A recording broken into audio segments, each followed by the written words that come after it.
दोस्तों, old is gold में आपका स्वागत करता हूं। और स्वास्थ्य संबंधी चर्चा में आयुर्वेद के अंदर एक सुप्रसिद्ध रसायन जिसका नाम है स्वर्ण बसंत मालती। एक नाम इसका ये भी है कि बसंत मालती स्वर्ण भी बोलते हैं, बाकी इसका नाम स्वर्ण बसंत मालती ही कहते हैं या स्वर्ण मालिनी बसंत कहते हैं। स्वर्ण मालिनी बसंत और स्वर्ण बसंत मालती एक ही बात है। अब मैं इसके आपको घटक, इसमें कंटेंट्स और इसका फ़ायदा और इसके साइड इफ़ेक्ट्स आपको मैं परिचित कराऊंगा। सबसे पहले स्वर्ण बसंत मालती रस क्या है ये समझना ज़रूरी है। स्वर्ण मालिनी बसंत, अब ये एक ही चीज़ है। स्वर्ण मालिनी बसंत, जिसे स्वर्ण बसंत मालती भी कहते हैं, एक ऐसा आयुर्वेदिक योग है जिसे किसी भी ऋतु के अंदर सेवन किया जा सकता है और जो बच्चे, जवान, वृद्ध सब आयु वालों के लिए समान रूप से उपयोगी है। महिला वर्ग में युवती, विवाहित, सगर्भा, प्रौढ़ आयु सब के लिए ये योग निरापद, यानी कि कोई साइड इफ़ेक्ट नहीं, ढंग से सेवन करने योग्य है। अत्यंत मूल्यवान घटकों की वजह से ये नुस्खा थोड़ा महंगा है, लेकिन इसका तो कोई उपाय नहीं। अब मैं आपको इस योग का इसी नाम से बना हुआ बाज़ार में मिलता है, अतः प्रतिष्ठित और विश्वसनीय आयुर्वेदिक निर्माता कंपनी द्वारा बनाया हुआ खरीदकर सेवन करना चाहिए। इसके अंदर बहुत उलट पुलट है, कई डुप्लीकेट निकालते हैं इस नाम से, तो आप फार्मेसी का ध्यान रखें कि मानी हुई फार्मेसी हो, इसमें आप खरीद में ध्यान रखें। इसमें चूँकि रस भस्मों को तैयार कर प्रयोग में लिया जाता है, अतः घर पर बना लेना हर किसी के लिए संभव नहीं है। फिर भी कुछ लोगों के आग्रह को मानकर इसका नुस्खा और बनाने का तरीका मैं आपको बताता हूँ। स्वर्ण मालती रस के कंटेंट्स जो हैं, आप लिखना चाहें, स्वर्ण भस्म या अर्क, स्वर्ण भस्म या जो वर्क आते हैं ना, जैसे चांदी के वर्क आते हैं, चाहे तो सोने के वर्क ले लो और चाहे चांदी के वर्क ले लो, सॉरी ये या स्वर्ण ले लो। तो स्वर्ण भस्म के अंदर तो मिलावट हो सकती है। आपको क्या लेना है? आपको सोने के वर्क लेने हैं और वो भी टेस्टेड विश्वसनीय आदमी से। मेरे ख्याल से एक वर्क 200 रुपये का एक वर्क होता होगा। तो ये आपको लेने हैं 10 ग्राम। मोती पिष्टी आपको लेनी है 20 ग्राम। शुद्ध हिंगलू 30 ग्राम। काली मिर्च छिलका हटाकर साफ करी हुई 40 ग्राम। शुद्ध खरपर या यसद भस्म 80 ग्राम और गाय के दूध का ताज़ा मक्खन 20 ग्राम। नींबू का रस आवश्यकता अनुसार। ये इसके कंटेंट्स हैं। मैं एक बार और बोल देता हूँ कि स्वर्ण भस्म या सोने के वर्क 10 ग्राम, मोती पिष्टी 20 ग्राम, शुद्ध हिंगलू 30 ग्राम, काली मिर्च जो साफ़ की हुई हो 40 ग्राम, यसद भस्म 80 ग्राम, गाय का दूध से बना हुआ ताज़ा मक्खन 20 ग्राम, नींबू का रस आवश्यकता अनुसार। अब इसकी बनाने की विधि है। स्वर्ण भस्म अब ये घर पे तो बनेगा नहीं आप लोगों से, इसलिए इसके अंदर मैं क्यों समय को बर्बाद करूं। अब मैं आपको इसकी सेवन की विधि बताता हूं। 1 या 2 गोली सुबह शाम छोटी पीपर का चूर्ण 2 रत्ती और थोड़े से शहद के साथ सेवन करना इसकी सामान्य सेवन विधि है जो बनी हुई आती है। ये इसकी 1 से 2 गोली सुबह और शाम को पीपर का जो पाउडर होता है छोटी पीपर का, उसमें थोड़ा शहद डाल के और चाटना चाहिए। ये इसको खाने की विधि है। अलग अलग रोगों के लिए इसका सेवन अलग अलग अनुपान के साथ किया जाता है। स्वर्ण बसंत मालती रस के उपयोग। कमजोरी को दूर करना, निर्बलता को दूर करने वाली ये सब प्रकार की कमजोरी, धातुगत निर्बलता, रस क्षय के कारण शरीर का कमजोर और दुबला होना, इसमें बहुत बढ़िया लाभदायक है। दिमागी कमजोरी में ये थकावट को दूर करके और बहुत लाभ पहुंचाती है। बुखार की कमजोरी के अंदर ये मंदाग्नि बुखार व पुराने बुखार के कारण आई कमजोरी के लिए ये योग बेहतरीन है।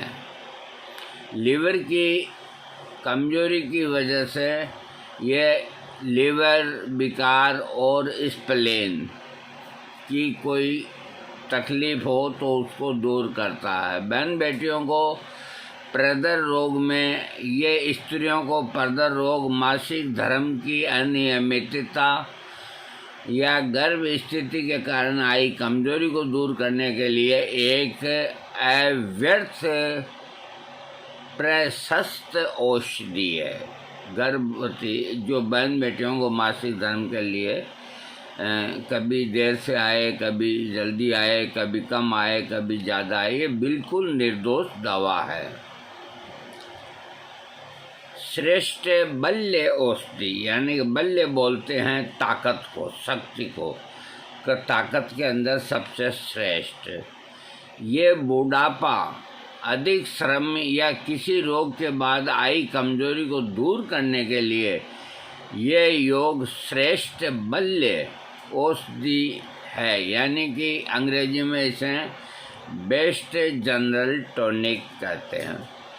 अब जैसे बुढ़ापा आता तो बुढ़ापा भी अपने आप में एक कमजोरी है, तो उन आदमियों को जिनके पास पैसे भगवान ने दिए हैं तो उनको इसका सेवन करना चाहिए। गाल ब्लैडर की पथरी, हाँ, इसको हर मौसम के अंदर आप ले सकते हैं। किसी भी मौसम में, किसी भी जलवायु में और किसी भी देश में और किसी भी आयु में हर प्रकृति तासीर वाला इसे सेवन कर सकता है। पाचन क्रिया को शक्तिशाली बनाने के लिए ये औषधि लीवर और प्लेहा की वृद्धि, शीतलता दूर, पाचन क्रिया को नियमित और शक्तिशाली बनाती है। यह इस औषधि का मुख्य कार्य है। इसी कारण इसका सेवन शुरू करते ही थोड़े दिनों में शरीर में स्फूर्ति और उमंग अनुभव होने लगती है। ये सबसे पहले इसका जो सेवन करता है तो उसकी पाचन क्रिया को सुधारता है, और जैसे ही पाचन क्रिया सुधरती है रोगी अपने आप में एक उत्साहित महसूस करता है। अनेक रोगों को दूर करने वाली औषधि है ये। अनुपान वेद से ये अनेक रोगों को दूर करने वाली औषधि है। जो समृद्ध और धन संपन्न हो उन्हें इस औषधि का कम से कम 40 दिन प्रयोग करना चाहिए। 41 दिन का ये कोर्स होता है। और जिनके एनीमिया है, खून की कमी है, तो जिन बहन बेटियों को रक्त पद्धर या श्वेत पद्धर के कारण रक्त की कमी हो गई है, तो ये योग अमृत के समान गुणकारी है। शरीर को अस्थायी रूप से बनाए शक्तिशाली और मजबूत। ये अन्य बलकारी औषधियों की तरह अस्थायी यानी थोड़े समय के लिए शरीर को ताकत देने वाली औषधि नहीं है। इसका कार्य क्षेत्र बहुत लंबा है। ये नहीं कि आपने इसका प्रयोग किया, कुछ दिन ठीक रहे और फिर हो गए, नहीं, ऐसा नहीं होगा। इसका कार्य क्षेत्र बहुत लंबा समय है और लंबे समय तक शरीर को शक्तिशाली बनाने वाली औषधि है। टीबी के अंदर भी सर्व रोग वसंत के अनुसार ये सब प्रकार के रोगों से होने वाली कमजोरी को दूर करने की क्षमता रखती है। यहाँ तक कि टीबी की पहली अवस्था में सेवन करने से टीबी और इस रोग से उत्पन्न होने वाली कमजोरी को ये ठीक करती है। धातुओं का पोषण कर शरीर को बनाए शक्तिशाली। रस से लेकर शुक्र धातु तक सब धातुओं का पोषण करने वाली शरीर को पुष्ट सुडौल बलशाली बनाने के साथ ही धातुगत निर्बलता दूर करती है और प्राकृतिक ढंग से करती है। अलग अलग अनुपान के साथ सेवन करने से जिन रोगों को ये औषधि दूर करती है उसको मैं बताता हूँ आपको। रक्त प्रदर में बहन बेटियों को अगर इसका प्रयोग करना है तो जिन स्त्रियों को मासिक धर्म के दिनों में अधिक दिनों तक मात्रा में रक्त आता है तो सुबह 1 गोली, शाम को 1 गोली चावल के मांड के साथ 41 दिन लेना चाहिए। स्वप्न दोष के जो रोगी हैं उनके लिए, जिन युवकों को स्वप्न दोष होता है उन्हें एक एक गोली का मतलब एक आधी रत्ती की गोली होती है इसकी। एक गोली सुबह शाम आधा चम्मच शहद, 1 चम्मच मक्खन और 1 चम्मच पीसी हुई मिश्री के साथ लेना चाहिए। जिनको नाइटफॉल होता है तो एक गोली सुबह, 1 गोली शाम को, आधा चम्मच शहद और थोड़ा सा मक्खन और उसमें मिश्री डाल के लेना चाहिए। स्वप्न दोष से छुटकारा दिलाती 11 उपाय। मंदाग्नि को ये ठीक करती है। पाचन शक्ति कमज़ोर हो, अपच रहती हो, भूख खुलकर न लगती हो, भुना सफ़ेद जीरा आधा चम्मच और आधा चम्मच शहद के साथ ये एक गोली सुबह शाम लेनी चाहिए जिनकी पाचन शक्ति कमज़ोर है। जिनकी नेत्रों की ज्योति अगर कमज़ोर है तो नेत्र ज्योति वालों के लिए आँखों में लाली रहती हो, बार बार आँखों से कीचड़ आता है तो एक गोली मक्खन या पिसी हुई मिश्री के साथ सुबह और शाम लेना चाहिए। दिमागी कमजोरी के अंदर अधिक पढ़ने लिखने, अधिक चिंता, तनाव या अधिक परिश्रम के कारण से होने वाली दिमागी कमजोरी और थकावट दूर दिमागी ताकत के लिए एक गोली सुबह शाम 1 चम्मच मक्खन और मिश्री के साथ लेना चाहिए। मलेरिया बुखार को भी ये ठीक करती है। मलेरिया बुखार प्राय हर किसी को हो जाता है। यूँ तो कहने में का बुखार एक मामूली बात है, पर घायल की गति घायल जाने के हिसाब से बुखार का जो रोगी है खुद भुक्तभोगी जानता है। बुखार के प्रभाव से मलेरिया भगाने के लिए दी जाने वाली गर्म दवाओं के प्रभाव से शरीर कमज़ोर हो जाता है और दुर्बल हो जाता है। ऐसी स्थिति में इस औषधि का सेवन कराना जल्दी लाभ करने वाला सिद्ध होता है। पुराने बुखार के लिए तो ये एक प्रसिद्ध औषधि है। एक गोली शहद और ठंडे दूध के साथ सुबह शाम लेना चाहिए। यौन दौर्बल्य। यौन दौर्बल्य में स्वर्ण बसंत मालती आधुनिक कामुकता, अधिक सहवास, ध्यान सुना, अधिक कामुकता, अधिक सहवास यानी कि बहुत ज़्यादा सेक्स करना, अधिक आयु के प्रभाव से उत्पन्न हुए यौन दौर्बल्य के कारण पुरुषों के यौनांग की शिथिलता, शीघ्र पतन और नपुंसकता जैसी व्याधियां दबोच लेती है। इन व्याधियों को दूर करने के लिए एक एक गोली सुबह शाम 1 गिलास ठंडे दूध में 1-2 चम्मच शहद की डाल करके और उसको हिला करके 40 दिन का ये कोर्स करने से हर तरह की नपुंसकता और शीघ्र पतन और धातु दौर्बल्य ये सब ठीक होते हैं, और जो अंग हैं लिंग वगैरह वो सब मजबूत बन जाते हैं। कोई ढीला है तो टाइट हो जाता है। कफ रोग के अंदर भी बड़ा लाभ करती है। कफ प्रकृति वाले रोगी को 1 चम्मच शहद, छोटी पीपल का चूर्ण 2 रत्ती मिलाकर 1-1 गोली सुबह शाम लेने से खांसी, दमा, श्वास कष्ट और अग्निमन दूर हो जाता है। गर्भवती स्त्री के लिए स्वर्ण बसंत मालती का उपयोग लाभदायक है। कहीं पूछते हैं ना कि गर्भावस्था में दें या नहीं दें, इसको दे सकते हैं। गर्भवती स्त्री और गर्भस्थ शिशु को शक्ति पुष्टि प्रदान करने के लिए औषधि बहुत उपयोगी है। 1 गिलास ठंडे दूध में 1 से 2 चम्मच शहद घोलकर 1-1 गोली सुबह और शाम को लेनी चाहिए। यदि दूध शहद के साथ न ले सके तो मक्खन और मिश्री के साथ ले सकते हैं।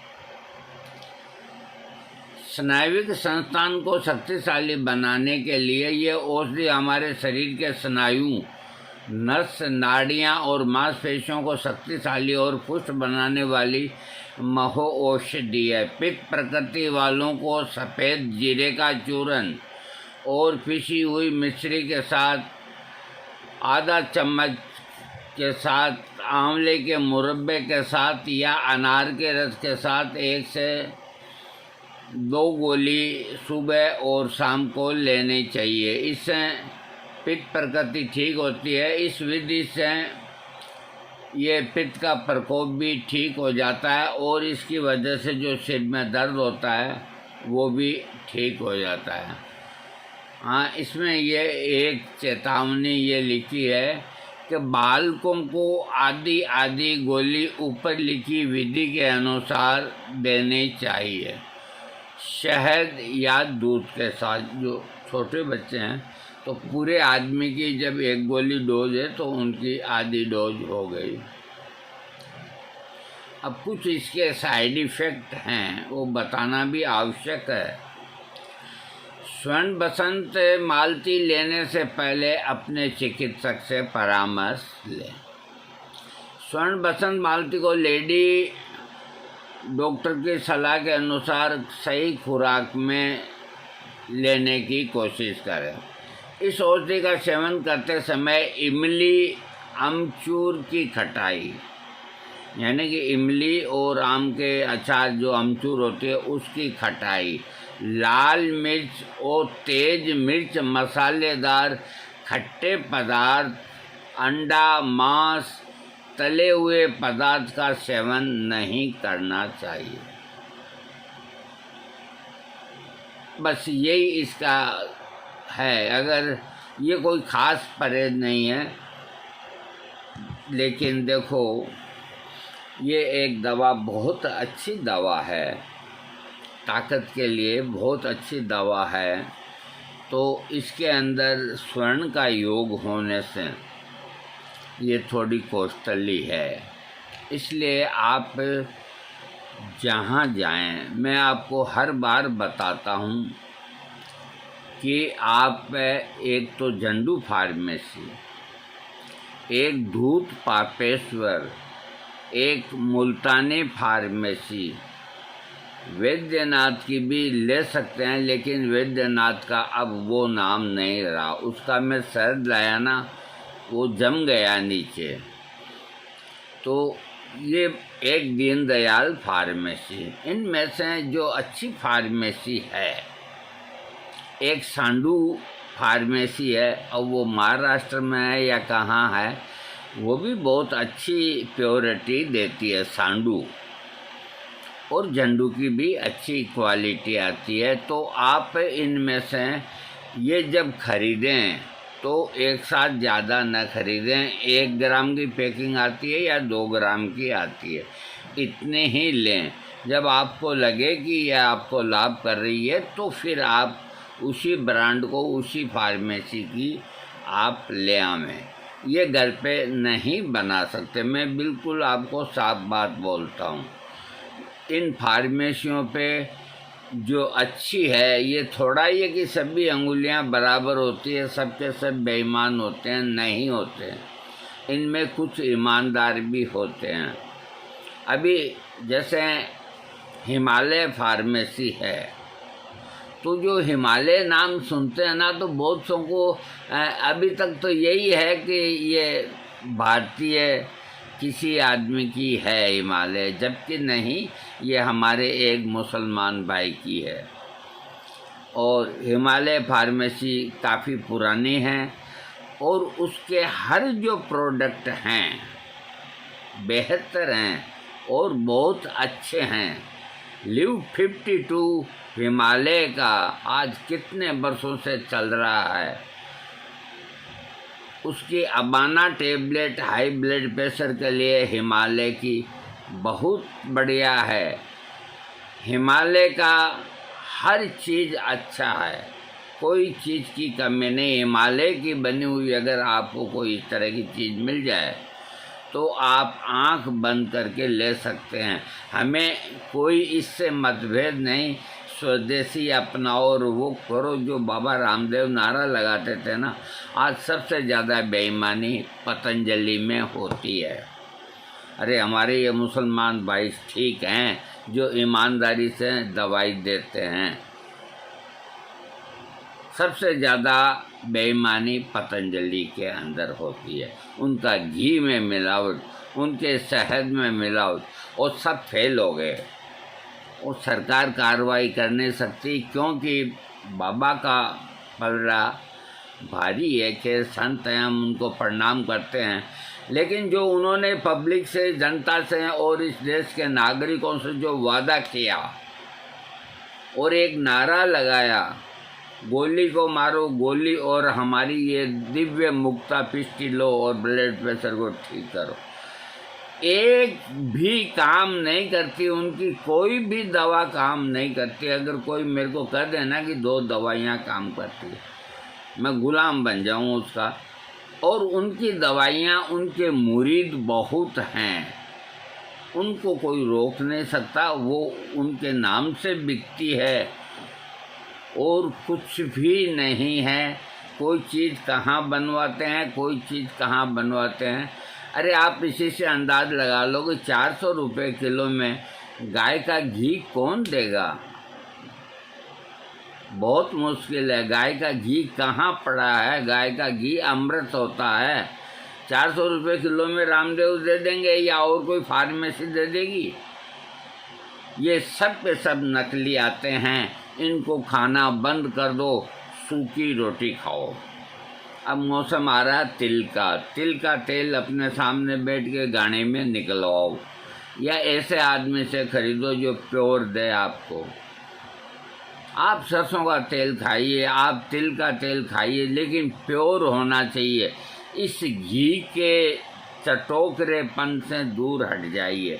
अरे ऐसे ऐसे एसेंस देते हैं ये कि असली गाय का घी फेल, एकदम पीले रंग का, यूं दिखता है कि वाह क्या कहना। जो नहीं समझते हैं वो खुशबू लेके ही कहते हैं कि आए घी तो गाय का ऐसा ही होना चाहिए।